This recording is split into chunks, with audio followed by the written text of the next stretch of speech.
I am so glad you convinced me that the family car should be the Defender 110. It is so beautiful inside. It's so comfortable and it just feels indestructible. Yes, it really is. I've been waiting a long time for the new model to come out. The Defender 110, I'm telling you, it's my favorite car of all times. It's my third one. You know, I have stories of going off road. The guy managed the group. He was like, "What are you doing in this beautiful car?" I'm like, "I'm going off road." He's like, "Are you sure? Because you can use one of ours." And then they look like Mad Max cars. I'm like, no, we're going to do this. And he was shocked. Wow. Well, it's great because the Defender has been reimagined for 21st century adventure, and its unparalleled off-road ability as well as its robust interior are invaluable whether you're headed towards uncharted territory or just a weekend of exploration. The Defender 110 tackles challenging surroundings with absolute confidence. The SUV conveys strength outside and in, featuring peerless technology like an intuitive driver display and an award-winning infotainment system. That's my favorite part, to keep you connected no matter where the journey takes you. Adventure is unique to everyone, and so is the Defender. Choose from the two-door Defender 90, the four-door Defender 110, or the larger Defender 130 with the ability to seat up to 8 passengers. You'll find uncompromising performance in all three. So pack up and go even further with the Defender 110. Learn more at LandRoverUSA.com/Defender. Capella University is rethinking higher education. With its game-changing FlexPath learning format, you can earn your degree on your schedule and fit your education seamlessly into your life. Imagine your future differently at capella.edu. This isn't your average business podcast, and he's not your average host. This is the James Altucher Show on the Choose Yourself Network. Today on the James Altucher Show. What I always tell myself with just writing is that if I'm not afraid at the moment that I'm about to hit publish, then I shouldn't publish it. Like, to be a little bit fantastic. That's a great tip. And the reason it works is because if you're afraid, that means A, you're saying something that's going to hit that third rail. A little risky, yes. And no one's ever written it before. Yes. So you know you're unique. And yes. But it's going to mean you're going to be polarized. Some people are going to absurdly hate you. Yes. So yes, how do you think you overcome that? Well, I mean, I remember the manager of the club in Grand Rapids, Dr. Grins. He showed me, and this was early on. Dr. Grins? Right, yeah, well, I was writing the Great Depresh. He's a chiropractor, I think. I don't think he's a medical doctor. Anyhow, it's voodoo.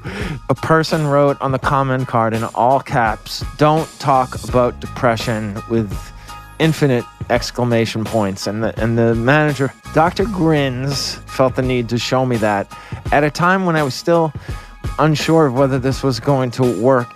But then the meet and greet that I did within minutes of that, everybody was so grateful. And I told the people in the line who said they were grateful, I said, one person wrote this, and I showed them the card, and they said, "Don't dare stop talking about depression. You need to get this out there."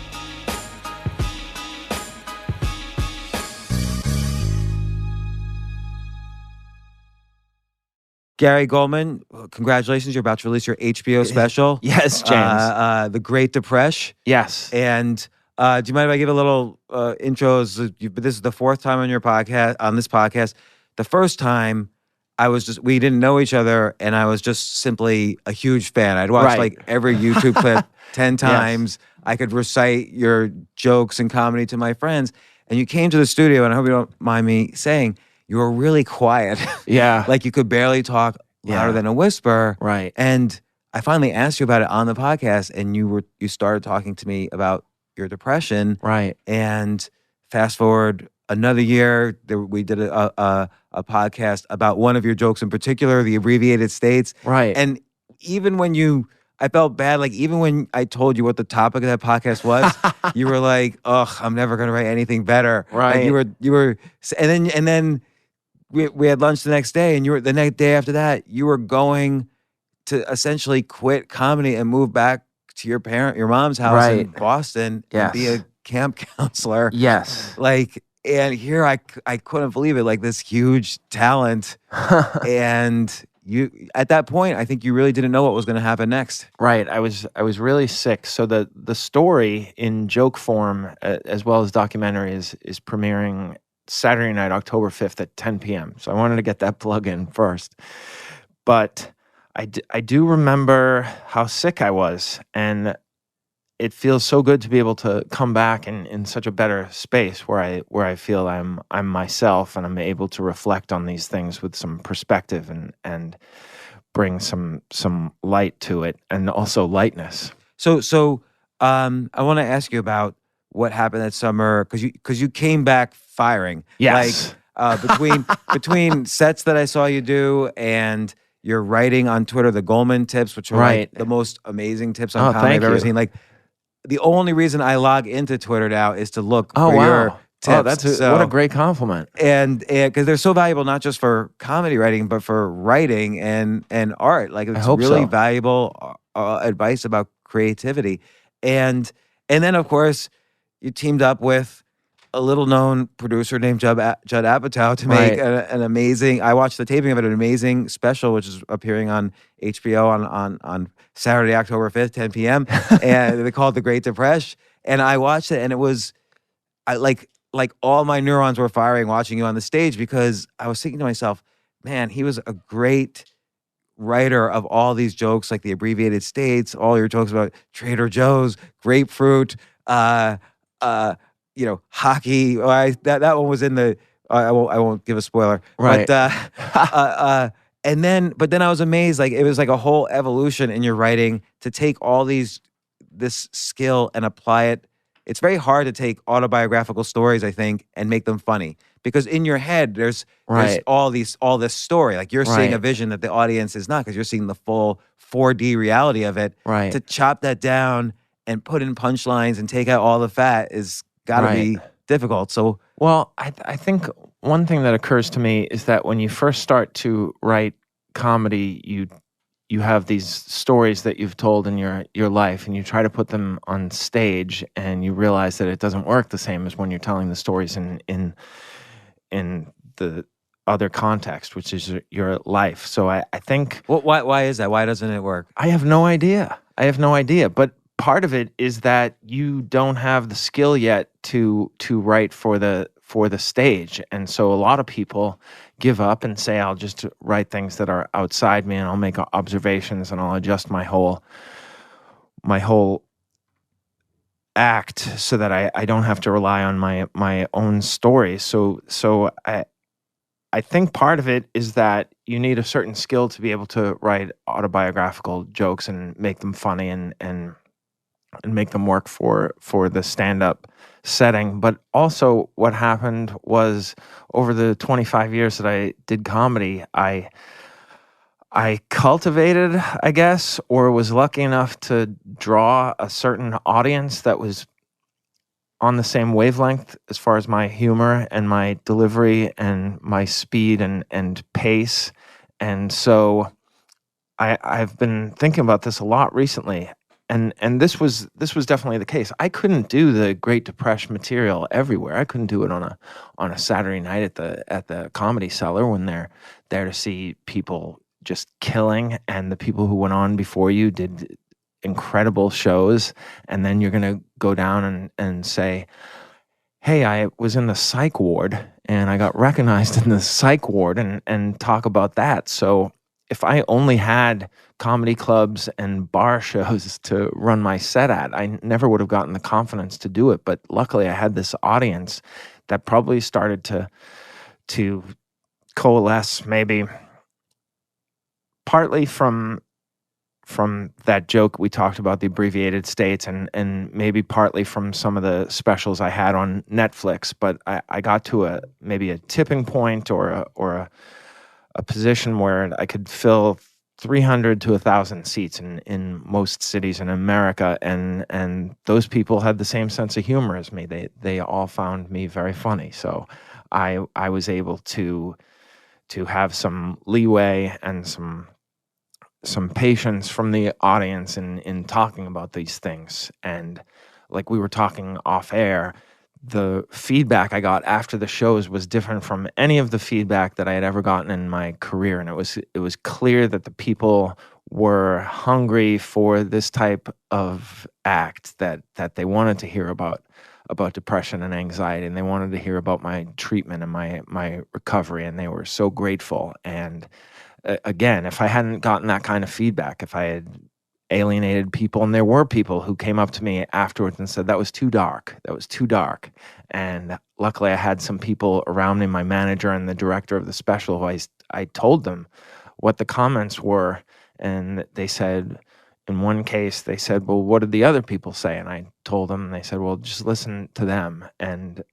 that was what kept me going, because I'm incredibly sensitive, and I don't want to, I would never have wanted to lose the audience I had already built by going too far away from what was acceptable to them. So I was very fortunate. So there's a lot to unpack there. Yes.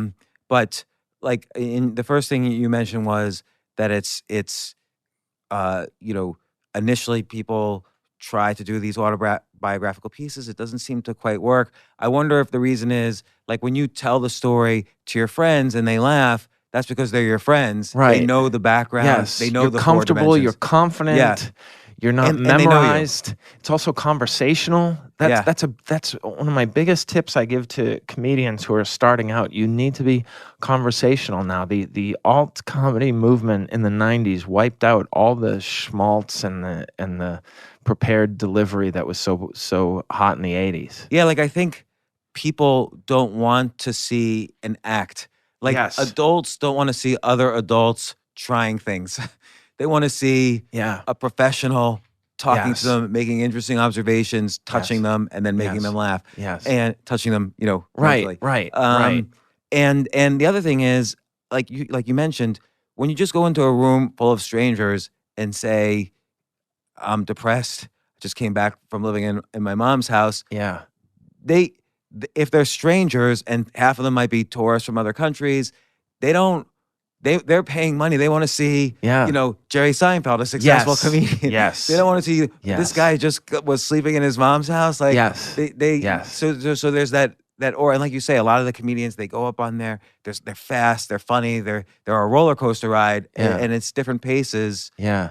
Although, I mean, pacing, cadence, timing. Yours is, of course, funny from years ago. Right.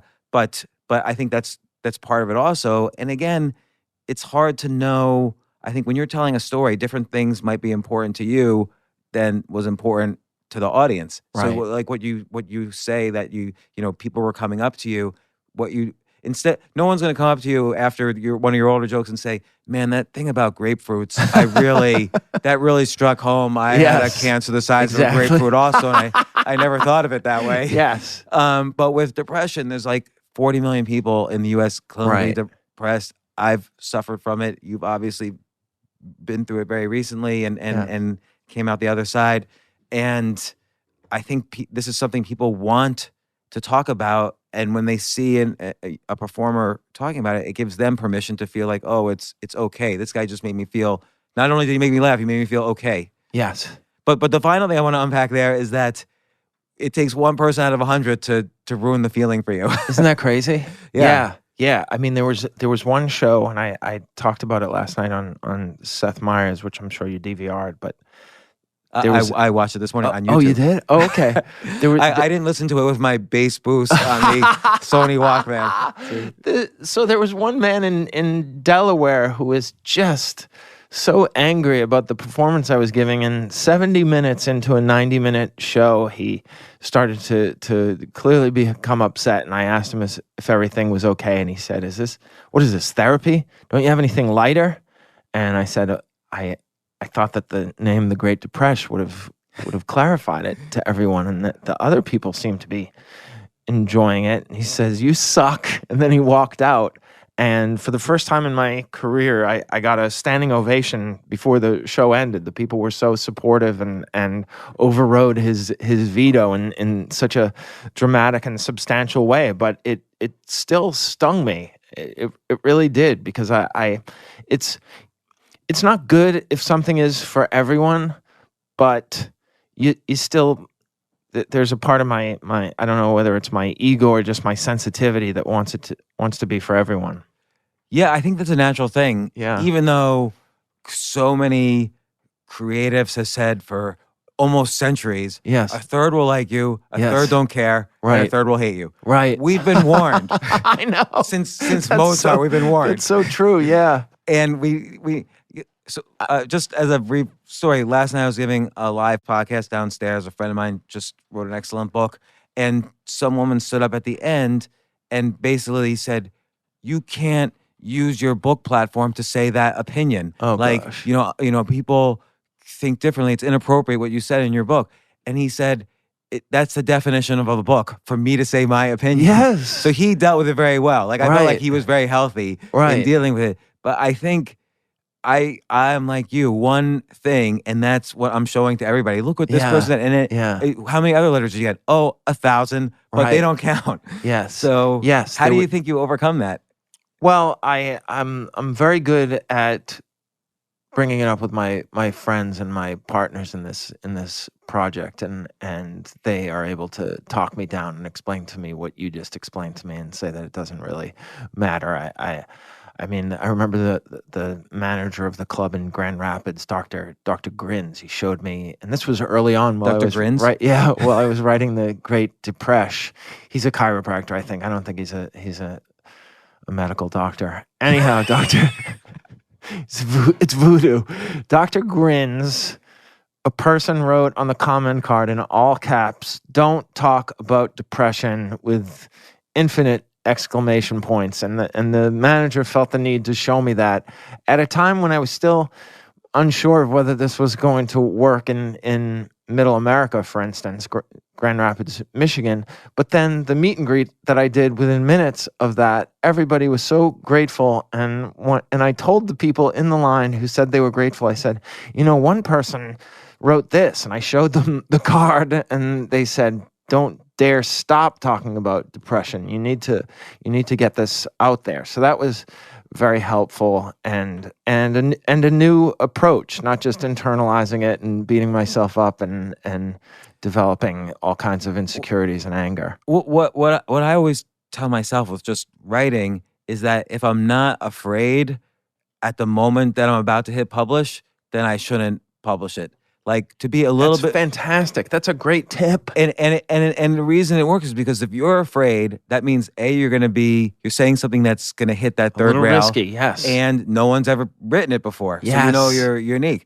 And Yes. but it's gonna mean you're gonna be polarized. Some people are gonna absurdly hate you, Yes. but most people will not hate Right, you as you right. get better and you're at the top. So most people won't hate you, Thank you. but some people will, and I've had the worst hate mails over the past Oh, 15 gosh. years, but at least in terms of writing and book writing and stuff, you figure out how to I get over it by telling myself that I asked for it, because Right. I know the people are gonna Yes. do it. But again, when you touch upon something that so many people feel, so many people feel it because they might be in the middle of it. They might not want to hear it out of their Right. comedy That's club. true. Yes. And then they'll get irrationally angry Yes. because they're still going Yes. through a mental illness. Right. That's the definition. Yes. Yes. So- Yes. I mean, that's possible. It also could just be that that's not a topic that came to a comedy club to listen to. But again,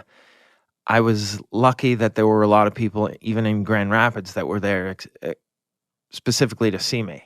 Yeah. Yeah. Well, I remember when you did the classic abbreviated stage. I hate Yes. to bring this one up. No. So now I'm you're very over happy it. to talk about it. Yes. But one clue about where you were heading is when Patton Oswalt wrote this beautiful Facebook post about your joke, and he's a great Yes. comedian for Yes. decades, and he was also massively depressed for various reasons. But even your abbreviated states joke woke him up in terms of, like, this is what comedy is about, and so you Right. knew you were connecting, at Yeah. least among comedians, to that Yeah. type of audience as well. Yeah, I remember reading that, and I was in the depths of depression at the time, and it did make me feel at least this one person that I admired and really looked up to enjoyed my work. Of course, I immediately went to what we had discussed that time, which is that's as good as I can do, and it's over, because I was in such a brutal a brutal episode of, I called it writer's block. It wasn't writer's block. I just wasn't firing cognitively. My brain wasn't working. So because in October of 2017, when I started to feel better, since then I've written like 2.5 hours of material. So it was clearly I was just sick. I didn't have writer's block. That maybe that's not even a thing. I don't know. Yeah, I don't know either. I always debate this. And in your Gulman tips, which we could talk about later, Sure. You've mentioned some ways I think are really powerful for getting over writer's block, whether it's comedy writing or other types of writing. But I also want to mention, by the way, in terms of your actual depression, how you got over it, I highly recommend people listen to the podcast you did with Brian Koppelman on Yes. his podcast is called The Moment. Yes. He's very close with you. His son's very close with you, and they describe what you had been going through even that summer, and you talk about how you got over it. You also talk about it on Conan, how you got over it. Yeah. So people should absolutely listen to those interviews Thank you. and to get more of a glimpse on the depression and how you got over it. But I'm curious, way back, why'd you get into comedy in the first place? Well, I loved comedy since the first time I understood the joke, and I loved making people laugh at an early age, and I've been thinking about this a lot lately, because people ask me about the relationship between depression and comedians, and the cliche about comedians being more depressed than the average individual. But there probably is a hit of dopamine or serotonin or whatever other chemical makes you feel pretty good when you get a laugh from a stranger, and even the solving the puzzle of a joke. Sometimes when I figure out the ending or a nice turn of phrase when I'm writing, I get a little bit of a I wouldn't call it a high, but a feeling of well-being when I solve a joke. So it's possible that I've sort of been self-medicating through the laughter of strangers over the years, or at least augmenting my feeling through getting laughs from strangers. But I think it was a tip 2 days ago where I just said, you need to try stand-up. You need to do an open mic, because it's exhilarating in a way that nothing else I've experienced has been exhilarating. There was one time when I was a freshman in college, and I was playing football, and they announced the team, and I ran out through the tunnel, and the crowd is going wild, and that was euphoric, and I wasn't even playing. So I imagine that athletes get that feeling, but the problem with the athletics is even the best, their prime is about 15 or 20 years, and I feel like I'm coming into my prime at 25 years in and 49 years old. So I think if I had a choice between athletic stardom and stand-up comedy competence, I would choose stand-up comedy competence. Well, not that I just think I'm only competent, but I feel great even when I'm just competent. At this point, I'm like you've said, a superstar. I think you were a superstar before, but now we'll talk more about that evolution to the next level. Because I don't think comedy works like a what's called a bell curve, where one comic is 10% better than Right. another. I think Yeah. it's like orders of magnitude. So one group of comedians might be 10 times better than the next group, might be 10 times better than the next group. Oh, I don't that's think there's interesting. like nuances where he's tiny little bit Yeah, better. yeah. So I think there's like big jumps, and I think Right. you already had not to throw too much praise at you, you already had a big jump, and then this one you could see like viscerally like what the jump was. But one thing I was gonna ask, in terms of the doing comedy and the dopamine, it reminds me, like, if you were to write a book, it's not the same sort of dopamine hit. Like, you get a deal to Right. write a book. A Right. year and a half later, the Yeah. book comes out after a grueling Right. 12 months of writing it. Right. And then for 1 week, people, do little cheers. Right. And you get 4 reviews on Yeah. Amazon. and then that's it. And then you're home by yourself. Oh gosh. And with comedy, and this is related to the depression, I think when you're in that state, and I know when I was in my own issues, you have to find ways to use real life to self-medicate, like something you can do where there's instant feedback and stimulation. I think that's why a lot of it turns into addiction, like either alcohol addiction, sex addiction, drug addiction, because you get these And dopamine food, hits right away. I mean, a Food. dessert is a great hit of feeling good. Yeah. So comedy, you're right. You go up on stage, you say a joke, and a quarter second later, Yes. the dopamine hit's either happening Yeah. or the worst cortisol ever is happening. Yes. And so you have to force yourself to get better to get those dopamine hits. Right. So like I remember, not to go too much into my story, but I remember one time I was unhappy for a variety of reasons. And so I slipped into my own weird addiction, which was I would play online chess, but only the 1 minute variety. So each side gets 1 minute, Oh, wow. and you lose if you run out of time. Yeah. Because then it only takes at most 2 minutes to Right. get that.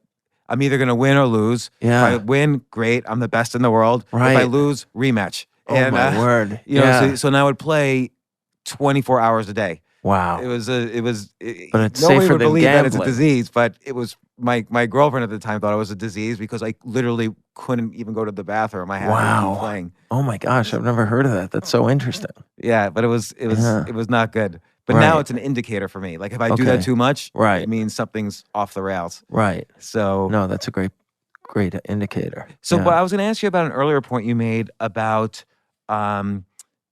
autobiography versus the other jokes you were telling. I still feel like let's take your Trader Joe's. Right. Before we get into the new stuff, your Yeah. Trader Joe's joke from several years ago, your last Netflix special, I believe it was in. Yeah.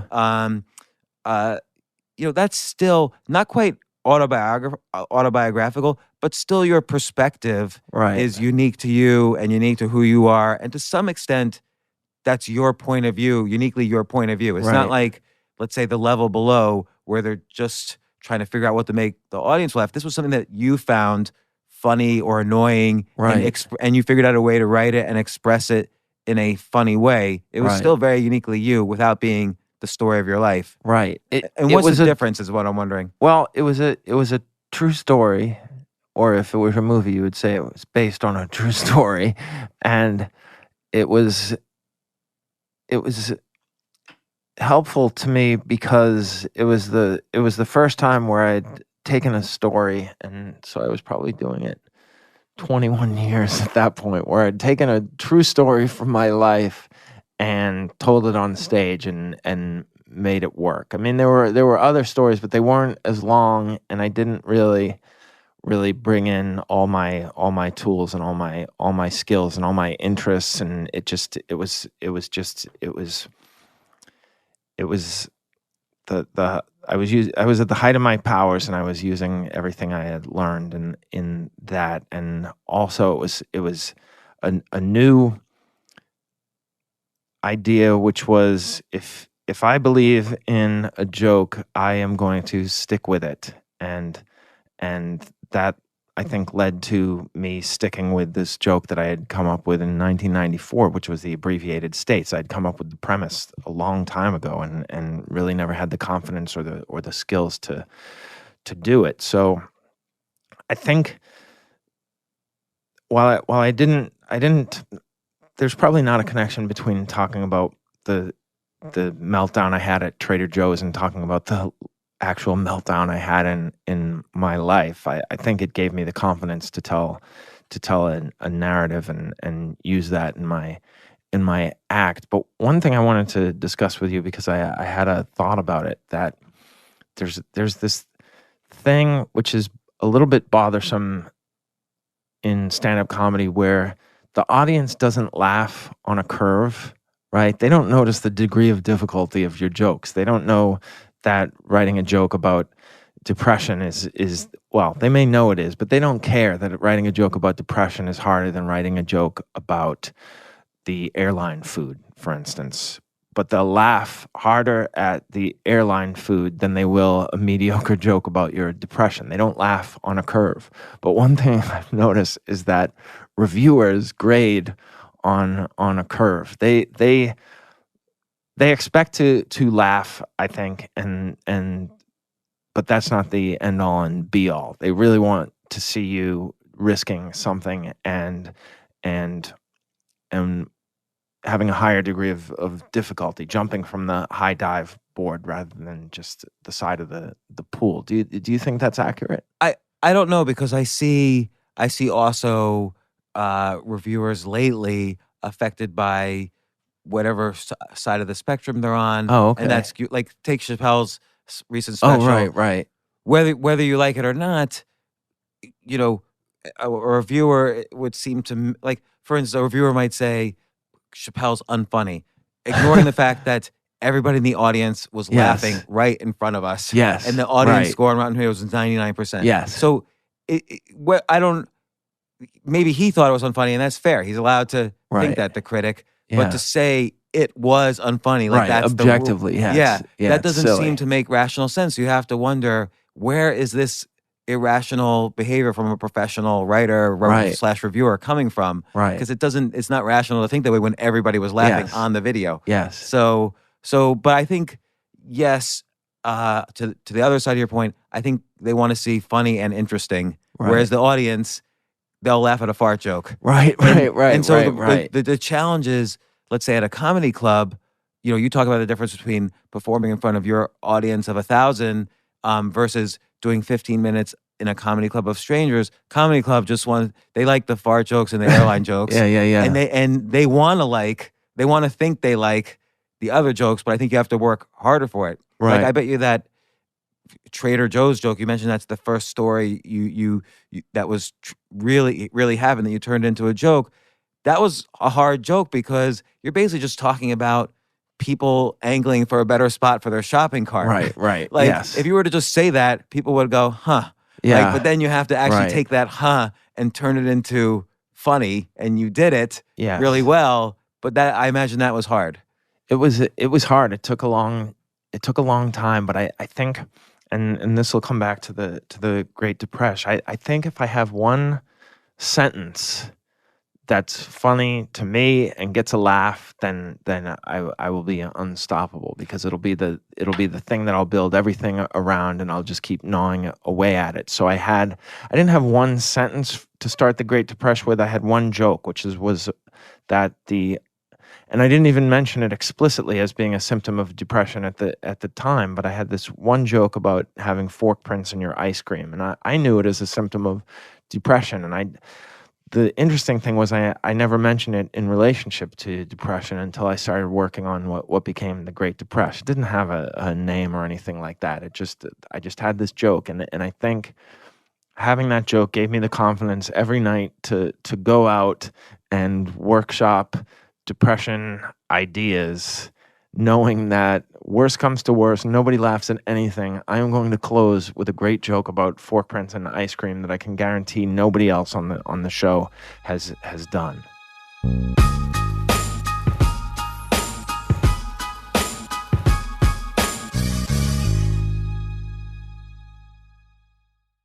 Oh my gosh, I love these clothes. Mizzen and Main. That's Mizzen and Main. It really is the most comfortable work clothes. Travel clothes. I had to travel this whole week. I'm traveling for a week and a half, and I just took Mizzen and Main clothes with me. Close out 2023 in style with comfortable, breathable, packable, and machine washable pieces from Mizzen and Main.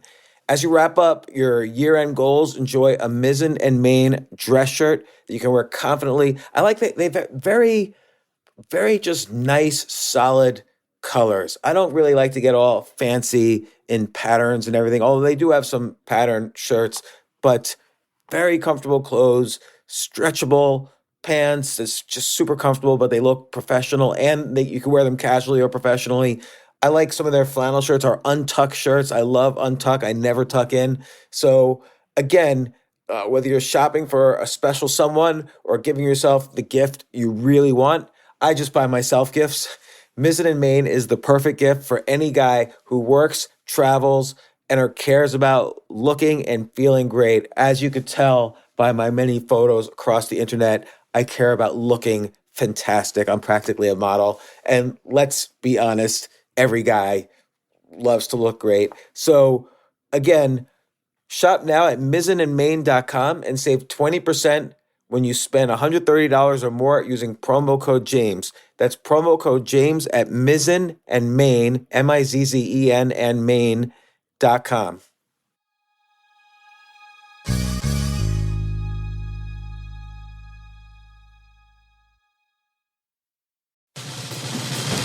These days, we're all investors, trying to be smart with our money despite our worst impulses. But at iShares, we believe that deep down inside of every investor is a better investor.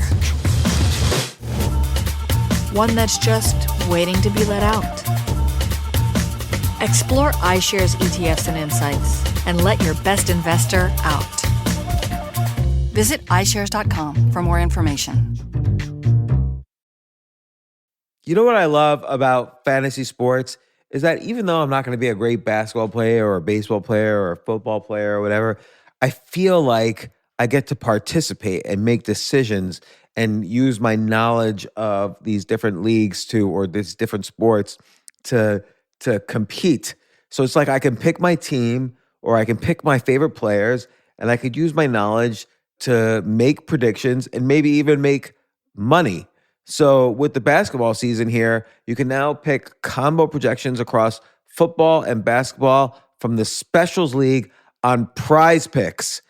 This is a league created specifically for combo projections that include two or more players from different sports or leagues. Want to play alongside some of Prize Picks' favorite players like rapper Meek Mill and comedian Andrew Schultz, who's also been a guest on this podcast, and I've been a guest on his? You can now find community plays under the promos tab of the app to view entries for some of the biggest names in the Prize Picks community each week.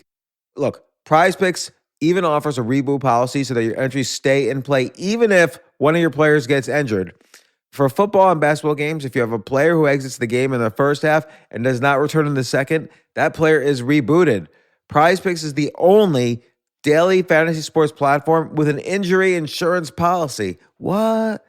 So, I love playing it. I love anywhere where I can use analytical ability with my interests to demonstrate some skill and maybe make some money. And I like the game-like aspect. I do wish they had chess as a category on prizepicks.com, but I'll settle for what they've got. Maybe I should make my own fantasy chess league. But in any case, I love Prize Picks. Go to prizepicks.com/James. Use code James for a first deposit match up to $100. That's the easiest $100 you're ever going to make. So that's prizepicks.com/James and use code James. Daily fantasy sports made easy.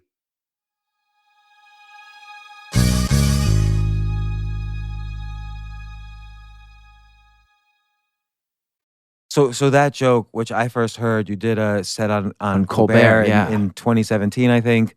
January of 2017, in the midst of just crippling depression. Right, and I think my guess is maybe not the audience, but Colbert immediately picked up on what you were doing, and he said, if you're, Gary Gulman knows where you're coming from if you experience this. Yes. So he picked up on that wavelength, and I think maybe getting that feedback plus the laughter plus you knew in your heart you had two compasses. You had the external plus the authority validation and then your own. Like this was a good joke. It was making people laugh. And I think it helps to have those compasses pointing you in the direction of writing. Yes. I'm not one of these people who unequivocally believes in himself. I need people to corroborate it. Which is okay, because that's another benefit of telling jokes is that you could tell lots of jokes and get lots of feedback and see which it's like a massive focus group all the time. Yes. But I think that's probably most people. Most people don't have this unwavering belief. A lot of bad writers probably do. Right. Yes. So bad writers they write something that nobody and bad presidents. Yeah. But I will say too on the abbreviated states joke, and we're just hammering this one because I don't want to give away too many spoilers on the Great Depresh, where every joke was unbelievable, and I will bring up at least one joke from that. But on the abbreviated states one, I do feel there's you in that also, and you said you started working on it 1994. I think the first time I saw it on a YouTube clip might have been 2013 Conan. Right. Yes. No. 2016. July of 2016. Right. Yeah. So that's 22 years. Yeah. We're going to joke. Yeah. But there's like the guy, the omelet station chef. Yes. Okay. That guy is you. Right? Well, the omelet station chef is me, but also the person who's afraid to upset the omelet station chef actually was me. There was a surly omelet station chef in 2003 in St. Thomas, and I wanted an omelet. I was on vacation, but I knew she didn't like making these omelets, and I refused to get an omelet for the entire week. But here's the question. How did you know she did not want to make these omelets? She was surly.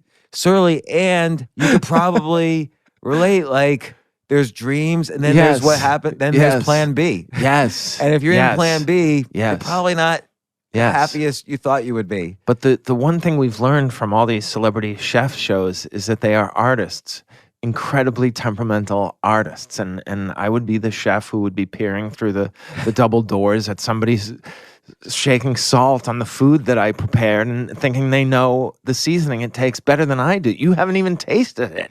I would be outraged. Right. So again, I'm always intrigued by, some comedians are very autobiographical, some are not, but everything they're saying is still uniquely theirs. So you still feel their perspective without them telling you the absolute truth.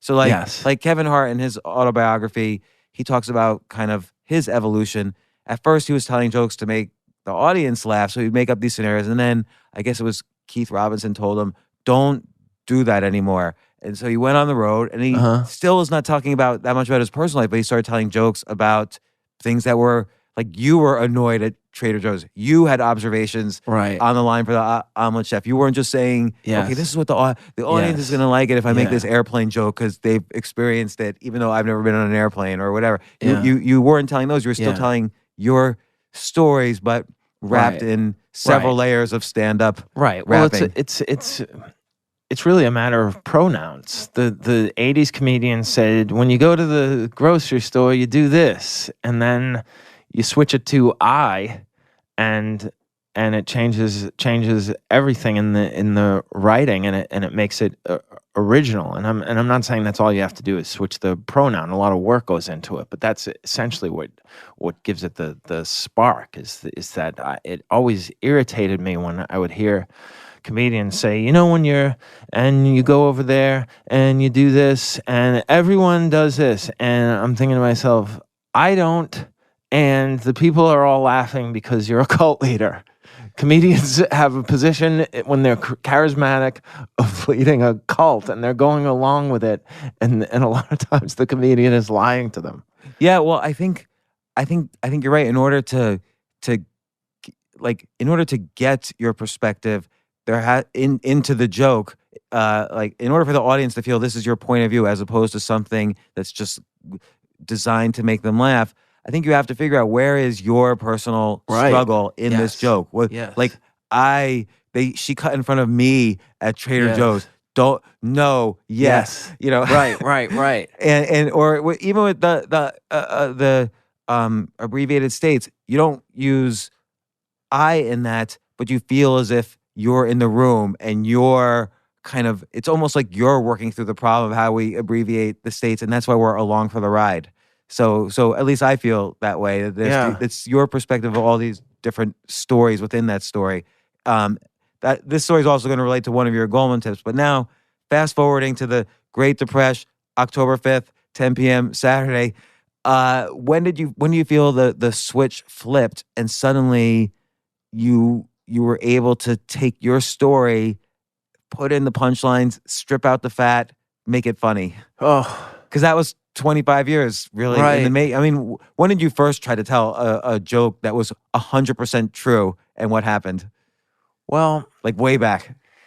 Oh my gosh, I'm not sure. I would have to think about it for a long time because there was the Trader Joe's, and before that, I guess in my first Tonight Show, I told this story about, and this was true. It just became so hard for people to believe because I was very confident on stage and I mean, without tooting my own horn, I'm objectively an attractive man. I have Wait, you're a I- superstar. You're an attractive man. I You're have running out on the a football strong- field to massive yeah. applause. I have a How did you strong get jaw depressed? and great hair. There's no way I should feel so lousy about myself. But so there was a story about a woman saying we were being romantic and kissing, and she said, "I want you." And I had a girlfriend in college, and we never had sex. So this person had said, "I want you," and I didn't know what that meant. And I told that story, and like you just said about you knew it was risky. I knew telling that it felt risky because I was embarrassed by this, by not knowing what that meant, and also being in a position where I was acknowledging that I wasn't much of a lover. And so I wrote a story around that, and then it became I had to drop it because people would tell me nobody believes that you had a hard time getting sex. So Do you think that happens a lot with true stories? Because it's so true in your head, you can't imagine Right. people not believing it.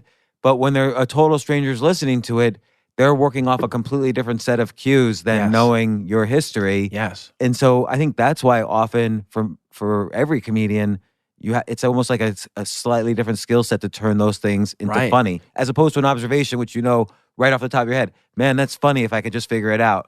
Yes.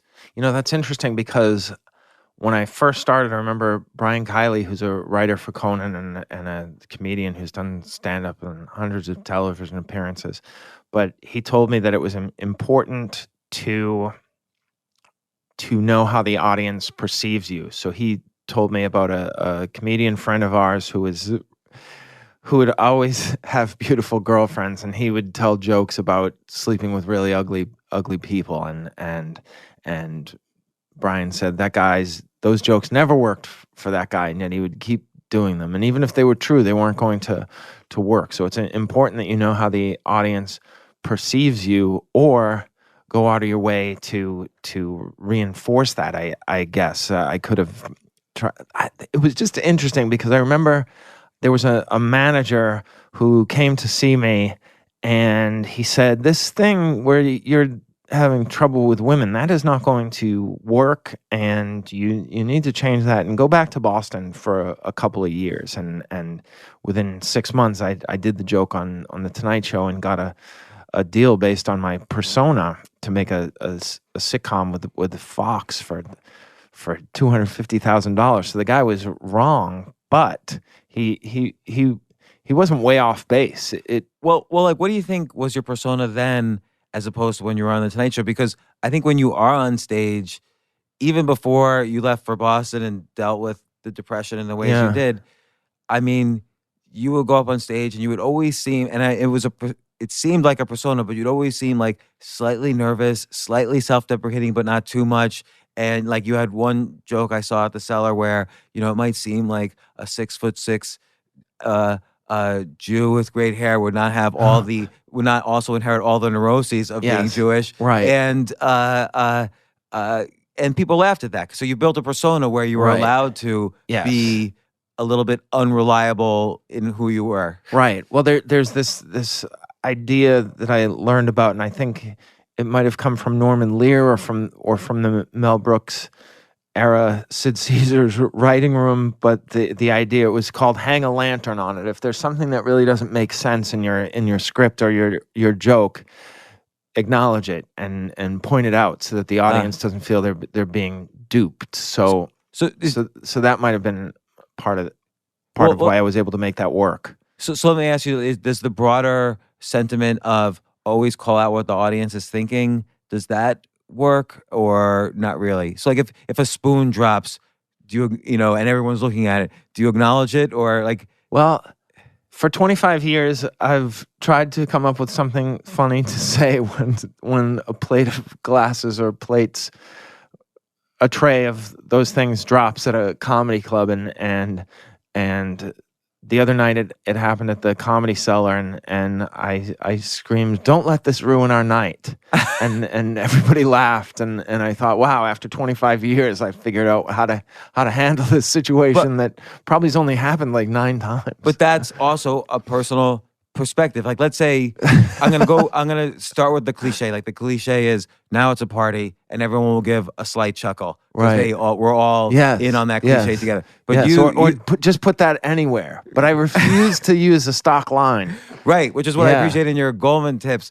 But in what you said, it's as if you built a tribe with the audience, where you're included, you're together. Yeah. And maybe that's maybe you feel more comfortable doing that now that you've let the audience completely into your life with the jokes from the Great Depresh. Yes, I think so. But there are still nights when I do shows where the people aren't there to see me; they're just there to see a comedy show, and I revert to some of my insecurities and my fears. It's I've figured out, and I often forget, but my therapist pointed out that the audience is my family. My family, when I was growing up, I would do a magic show, and my brothers would point out how I was doing my tricks, and it was very funny to everyone but me. Everybody was laughing, but I felt undermined and criticized, and I think I take a lot of that on the stage with me. So if somebody heckles, it's personal. When it's not personal, this person's just either drunk or an asshole. Yeah, or both. Yeah. So, but when the switch flipped open and now you could start talking about depression, what did it feel like? Because again, in that story with the girl and having sex, probably in your mind, what was funny is that you didn't know what she meant. That almost was like a punchline in your mind. Yes. But that's not like a punchline in real life. But sometimes it's hard to translate those stories where what's funny to you just based on 23 years of history is funny in your mind. Right. They don't know that history. So how did you kind of make the leap to now, okay, this situation happened in my life. I'm going to take this situation. I'm going to figure out all the tools of comedy and how to make this funny. Like, can we take one joke from the Great Depresh? Yeah. And I don't know if you've done it on YouTube, but I think you've done it on YouTube, but it wasn't played. It is sort of hidden somewhere. It's your hockey. Oh, okay. Because there's like really nice wordplay plus self-deprecating. Right. That didn't make the Great Depresh. That's cut out. But okay. I saw it on stage though. Yeah, I did it because we needed to put cameras behind me, and I wanted to make the audience be laughing at something when the cameras were behind me, because we couldn't really do the cameras behind me perspective during the show because it would have been distracting.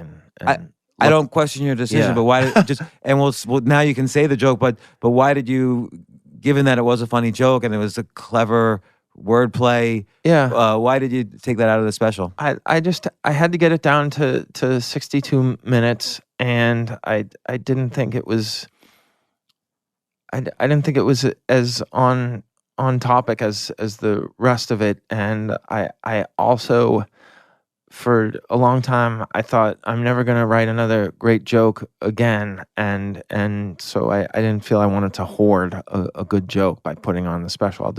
It also gave me this idea that I'll put it on the next special, which is a really nice feeling. So optimism. Can you talk about that joke? Or you want to? I mean, the joke is one of my favorites to tell, and it basically is autobiographical, and it involves me talking about how poor we were, it's one of my favorite subjects, but it was something that I didn't want anybody to know about me because I didn't think it was important, and also I didn't want to embarrass my family or make them feel bad. So you were afraid? I was afraid. Yes. And also there's this stereotype about Jews that I wanted to dispel, about that we're all rich and we're all very good with our money and shh, don't. Right. Yeah.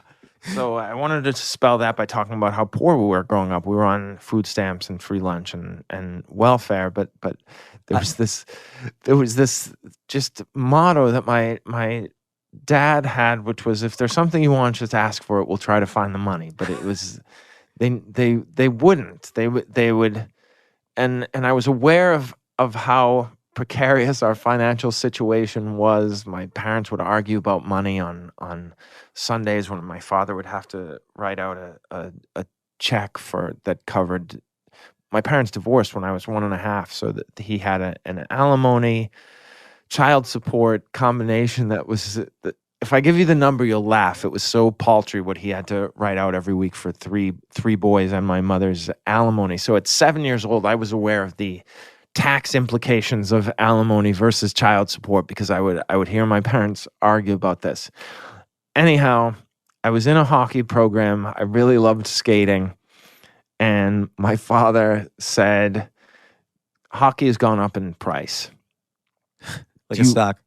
It's really expensive this year. It was $50 last year. It's $200 this year. If you really want to play, we'll find the money.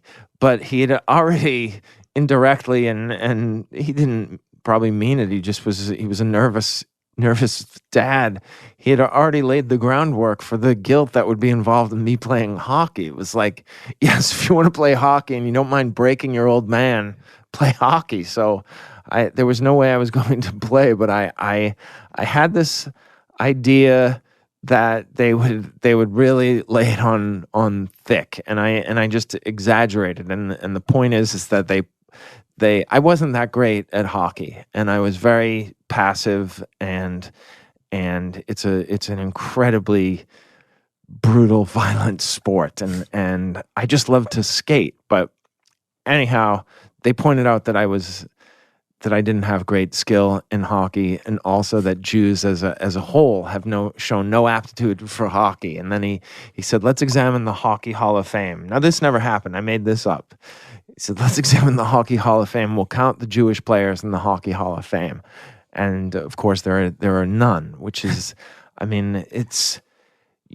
that's one of those things where you figure that out and a dopamine rush because you're like, I have the answer. I have a golden ticket, a great joke that I can do an entire Conan set on. And I haven't done it on TV yet. So I'm really excited to tell this on TV because it's one of my most guaranteed laughs. But he says, no Jews have made the Hockey Hall of Fame. Just for a point of comparison, Gary, more Jews have been the Messiah, which is like that. I mean, I knew that was it. Very rarely do you know a joke is going to work and then it works, but I knew that line was gold, man. That what a feeling that was. I just couldn't wait to get that one out there. It's just, yeah, that's like having the winning lottery ticket and going to the lottery. But I think that's like having the winning lottery ticket, and then the next line, it's like you won the lottery twice in a row. Do you remember you're more likely to walk on water than skate on it. Yes, yeah. I didn't have that the first night I did it. Yeah, I riffed that one night because it came to me.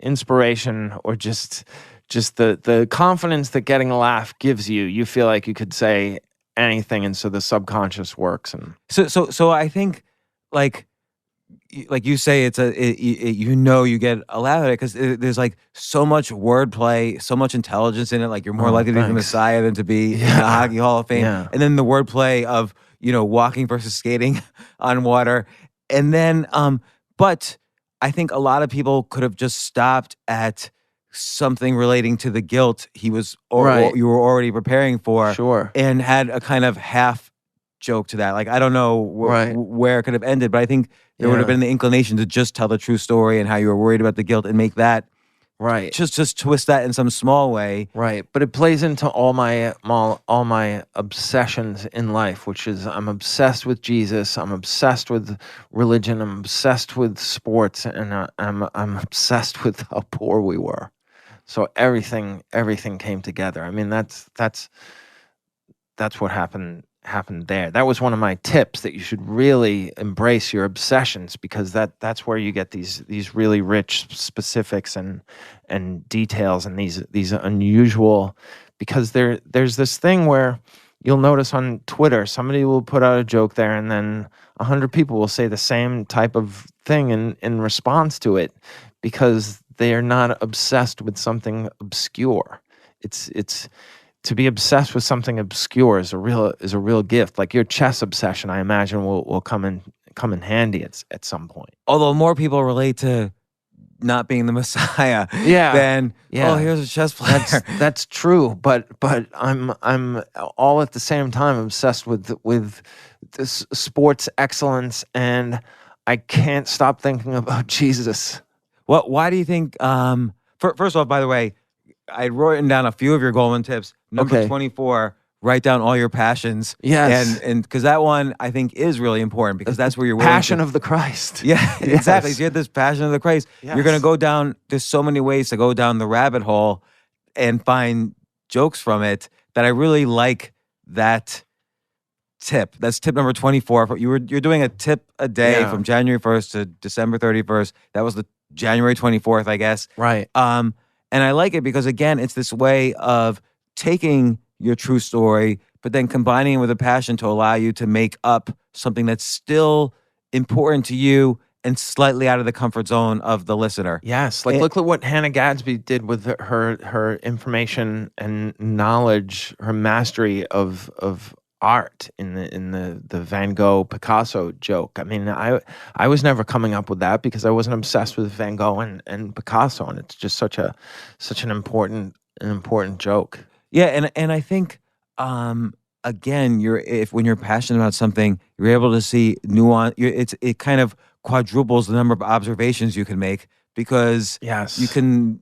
There's so many observations you can make in that, and then layer it. Like I think a lot of comedy, and correct me if I'm wrong, I'm just throwing this out there. A lot of comedy is taking two completely disparate points in space and time and connecting them. Yes. So you connected Making connections is almost everything. Yes. right. So you connected your dad's kind of guilt trip on your hockey Right. with Jesus Christ. Yes. So Yes. that's going to be amazing. And you could only do that if you were. Why were you passionate about Jesus? Well, it's so irritating that growing up I was not allowed to really bring up Jesus or Christmas, and we were afraid of. I remember when one of the popes died, the one before John Paul died, and I knew that it was an important thing because it was on every channel, and we didn't have any news channels. It was just on every network channel, and I loved to report important things to my mother, and I remember I had told her that Elvis had passed away, and then I had this period where I knew that I would get a reaction, so I kept telling her famous people had died. You knew your audience. That was your dopamine hit. Richard Nixon died. I forgot all about that. I said, I knew she loved the actor Robert Redford, and I went up to her and I said, "Ma, Robert Redford died," and she was heartbroken, and I said, "Oh, I made that up." She was so angry. Oh my but anyhow, the Pope really died, and I went to my mom After a month, right? This was like the Pope that was around for a month. I think it was Yeah. John Paul the First. Yeah, So- and I said, "Ma, the Pope died." No, this was the prior Pope because Okay, this like was a Paul Pope that something. everybody had become attached to. Yeah. Okay, it wasn't Pope Pius. I said, "Ma, the Pope died," and she yelled at me. She said, "Do you realize how angry you could make Christian people by saying that?" She didn't say Catholic. I remember she said Christian, and I think she should have said Catholic because the Christians might not be as upset, but the Catholics definitely would be upset. "Do you realize how angry you can make?" And I said, "No, turn on the channel. It's true." "Well, don't tell anybody that. They don't want to hear it from a Jew." And so all my interest in Jesus and Christianity and popes and all those things, it felt very illicit. Like that was my Playboy collection was gathering information from my friends about CCD, and I remember seeing a crucifix at a house, and it was highly articulated, this crucifix, man. I mean, it was gory, and I just remember being totally blown away by this. And then the twist of this mystery was when I found out that Jesus was Jewish, just like me. That was like, are you kidding me? This hero and the most famous person on earth is also a Jew. Why aren't we not embracing this? This is huge. You know, because you were young, so I don't know what your religious background was, but did you view like you were reading comic books probably. Did you? Jesus is like, this is a real superhero. Like, oh my gosh, Superman yes. doesn't exist, but Jesus existed and was just as powerful. Yes, more powerful than any of these superheroes. And he's a Jew, and his interpretation of, I would learn later on, his interpretation of the Bible is much gentler than the Old Testament angry, wrathful, kill jealous every woman and child. God. Oh my gosh, his treatment of Sodom and Gomorrah. Listen, they were experimental and they were doing all these things, but I was always horrified by the definition of sodomy, and that this definition was how God decided to smote an entire society based on their sexual predilections. It was really. I could see the religious special. But yeah, I did want to do this before I got sick. I was working on this thing about my religious obsession, and Jason Alexander from Seinfeld was going to direct it, and then I got sick, and the worst email I ever had to write was to tell him I couldn't continue to work on it. He was so thoughtful and so nice and understanding and patient in the message, and he said he was really surprised because he said you seemed so light. Yeah, you know, it was so nice. You told me about this actually on our very first podcast, and again, like barely above a whisper. Yeah. When you were red, Yeah. like I thought you were going to cry then, talking about Yeah. Jason Alexander, Oh my like gosh. you couldn't even get Yeah. out of bed to Right. work Yeah. on this amazing opportunity. Yeah. Maybe you'll get back to it. Right. I hope so. But the thing is that the part of the depression is you feel yourself blowing all these opportunities. So I probably should have said no thank you to Colbert that time because I was so sick, but I didn't want to blow an opportunity because I managed for the Conan appearance, and it was really important. You always have this. When you're first starting out, you have this feeling, oh, this thing could break me. And then you have more shows, and you're like, oh, it didn't break me. This probably won't either. So by the time I did Conan, I didn't think that it would be such a big deal. But I found out recently that it's had 30 million views, which is insane. Yeah, because this is why people also, from the very beginning, have been obsessed with the Gulman tips. Oh. Hashtag Gulman tip on Twitter. Right. Because your joke writing skills is like, I feel like every comedian's got their superpower in the league of special comedians, and thanks. like the writing is so interesting. layered and amazing. Thanks. And then again, we haven't revealed any spoilers from the Great Depresh special, but I still, like, when you sat down to write, would you again pick a story? Like you have in one of your tips, which I think is a really great tip, and it's sort of about writer's block, which is, it's tip number 269. If you're having trouble writing a joke, just write a funny sentence. Yeah. It's kind of like give yourself permission Right. to let it flow and even be Yes. bad, Yes. and then you start playing with it.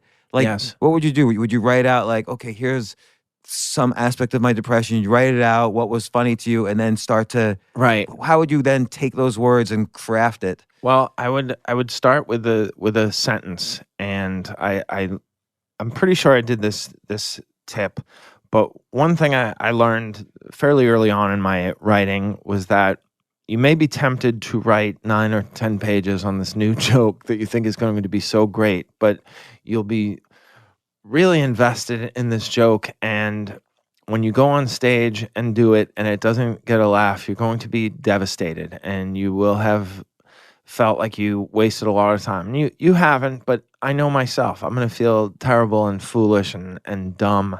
And so just maybe write for 9 pages, but just pick one sentence that you really believe in and go up there and tell that one sentence. And then if that sentence works, and this is the key, if you only take one tip, then write the 9 pages off that sentence, because you have everything you need. You have this place to start. This foundation is the word I'm looking for. You have a foundation to build your entire home off of. But the other thing that I will say that is a master level tip, that it's actually the first tip about listening to your sets. But at this point, I don't so much write as I do write down. So I've gotten to a place now where I've written enough and performed enough that I can flush things out on stage. And I might be thinking about something I actually wrote down, but sometimes I'm just thinking about what comes to me next. And so I'm basically writing on stage, but then, and the hardest part is listening to that and then writing down what you say. So really what I do is I'm not so much writing as writing down. And then when I write that down, then I think, well, you came up with that line about the Messiah, and you came up with that line about the skating on walk on water, then skating on water, and then I try to write down other sentences, and in that case, I found that just repeating the premise, we'll try to find the money, and then I wrote down, we'll try to find the money, Jesus, like they're being sarcastic, like they're being so cruel, and I thought that was really funny and a nice way to tail off and the joke, and then. Yeah, so that's it took me at least 10 years to get to the point where I felt comfortable writing on stage. Also where I was getting enough stage time where I could and by stage time I mean literally the minutes of amount of stage time that I could do. I was allowed to do 20 minutes or a half hour or an hour and work out these things, and I didn't have to get everything in 5 minutes and kill so that I'd be invited back to the club and build a buzz so that I could get more work elsewhere. You know, I bet you get this a lot about your tips, which is, I wish you had told me this 3 weeks ago. Oh, okay. So, because like just the writing the 9 pages in my massive 4 years of experience now, Yeah. I there was a particular show where you had to tell stories about LSD. That was the premise, Oh, and I had wow. never done anything. Oh, I had to gosh. just make this up. Yeah. And so I did. I wrote like 5 pages. Recasting the entire 9 movies of Star Wars Oh, from the wow. point of view of Luke Skywalker having a bad acid trip. It's a great this idea. homeless guy Yeah. says, "Dude, your dad's Yeah, ruler of the It's galaxy." brilliant. Yeah. And he's just a farmer. It's a great but he's this idea. white trash farmer. Yeah. And but then two things happened. One, nobody else on the show did LSD jokes. Like they just completely ignored the premise of the Wow. show. And B, no one in the audience had seen Star Wars. Oh my gosh. But I still what a did- bummer. I still did my 5 pages when I should have probably done the one sentence to kind of feel No, it out. you definitely should have done the 5 pages. That's a great premise. So- Yeah. But Yeah. we'll see. Because I realized after that only people I know have watched every detail of Star Wars. Right. But Yeah. It's interesting. yeah. Yeah. But you know, the other thing I want to mention about your special, it's got the I don't usually see this in a special. It's got this whole documentary portion. Yes. So how did you decide to do that? Was very interesting. And how you decide to do that? I think that we believed at the time that I was never going to get, or I believed at the time that I was never going to get 60 minutes of material about depression. And how was I going to hold an audience's attention for 60 minutes talking about something that was it could be a real bummer. So I had about 20 minutes of depression material in my recovery and jokes about that and stories about that. And my manager, this man named Brian Stern, said, well, why don't we do a hybrid of a special where you do the jokes, but also we interview you and Sade, your wife, and maybe we could get, I said, well, maybe we could get my psychiatrist to do an interview and explain my treatment and things. And he said, great, when you're ready, I'll introduce you to this director. And so he introduced me to a director named Mike Bonfiglio, who had done, most recently, he had done the Gary Shandling documentary. Oh, okay, with Judd Apatow. as With the Judd producer. Apatow, yes. And so we met and we told him the idea, and he said, well, I don't know what percentage of documentary versus stand-up we should do, but the more stand-up, the better, because you're not hugely famous and people aren't going to tune in just to see the documentary of somebody who's not super famous. That seems to be the trend now. So why don't you work on your hospitalization, this treatment that you did, which was electroconvulsive therapy, which we felt hadn't been really touched by a lot of stand-up comedians over the years, and work on jokes about that. And he said, you know, what would be interesting if the first time you try out jokes about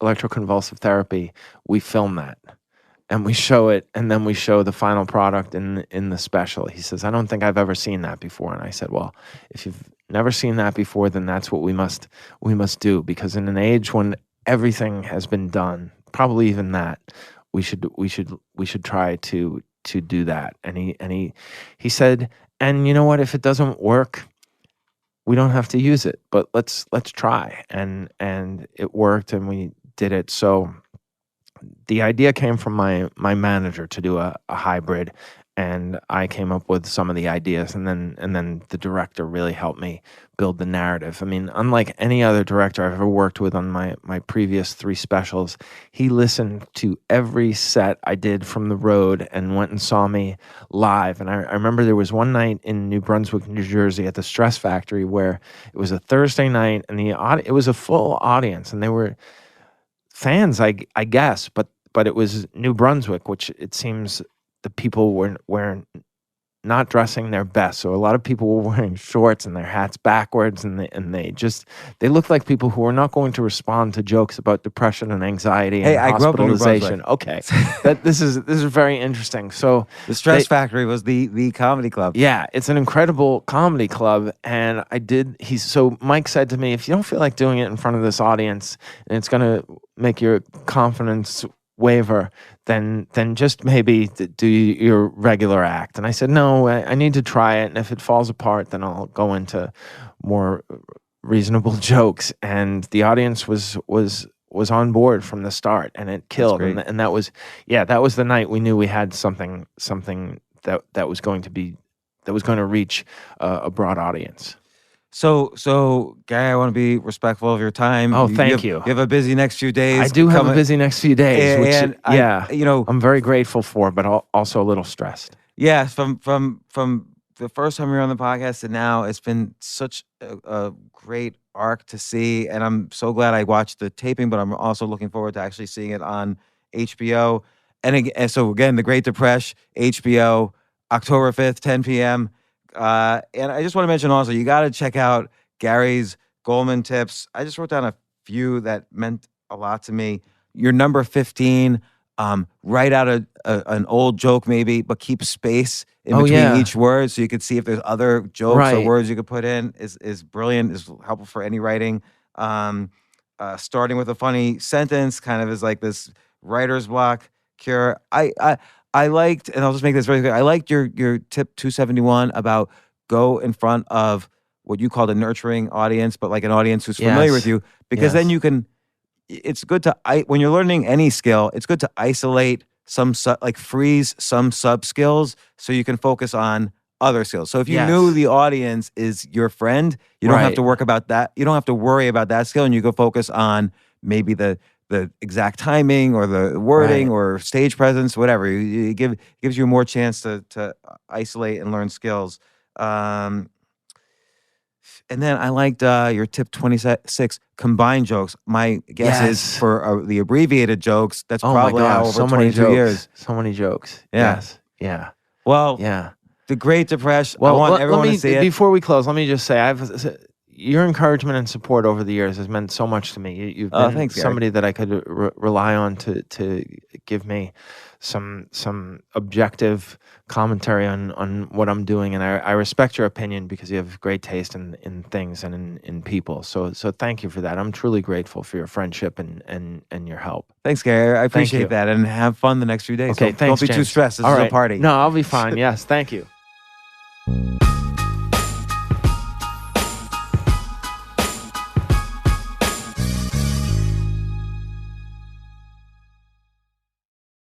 AI might be the most important new computer technology ever.